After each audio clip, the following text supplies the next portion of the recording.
Do you want a contractor who just does what you tell them you want? Or do you want a contractor who challenges you to see things that you might not see in order to avoid obstacles that you might not be aware of? Let's get into this. Here's an example from a meeting that I had this morning. I'm going to tell you the preface of that meeting, why I was there, what they wanted, and what I recommended. This morning was a meeting to meet with a builder who's renovating a large 2-story waterfront property out on Siesta Key. It's a type of property that has its own beachfront, so it's probably the type of client who's used to getting what he wants.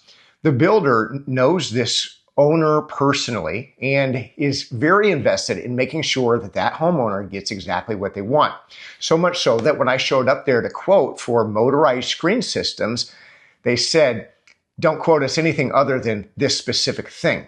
After I talked to them a little bit and identified what their knowledge base was on motorized screens, I realized that they might be missing out on a few important details about the type of installation that they're asking for.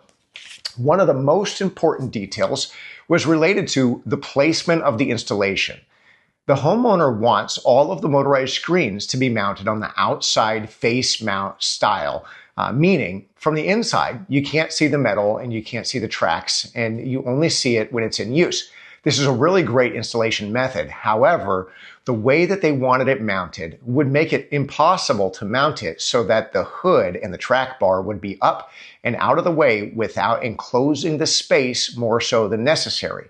The opening itself was only about 7.5 feet high as it was, and then by the time you add in the hood and the track and the metal, everything that's required to install the motorized screen system, it would actually make the header opening less than 7 feet tall. That's not very enjoyable for a high-end waterfront property where the goal for that space in your outdoor living area in a covered patio that you're wanting to protect with hurricane screens and or bug screens in a dual track system means that you lose out on the view. That's why you bought the property, right? So we talked through it and we identified a couple of different ways to get exactly what they want with some few modifications, which means we would have to mount the system on the inside all the way up to the ceiling of the lanai. What this does is it takes away the aesthetics of what they wanted from a clean interior lanai, but it gives them the view of the full almost 7.5 to 8 feet that's already there without obstructing it any more than maybe about an inch. So the builder, who was dead set on going with what the homeowner wants on the outside face mount, now with this information feels empowered to go back to the homeowner and say, look, we think we have a better idea to give you what you want, and it'll still look really, really nice. And I drew it up on sketches and outlined it in an AutoCAD document while I was there.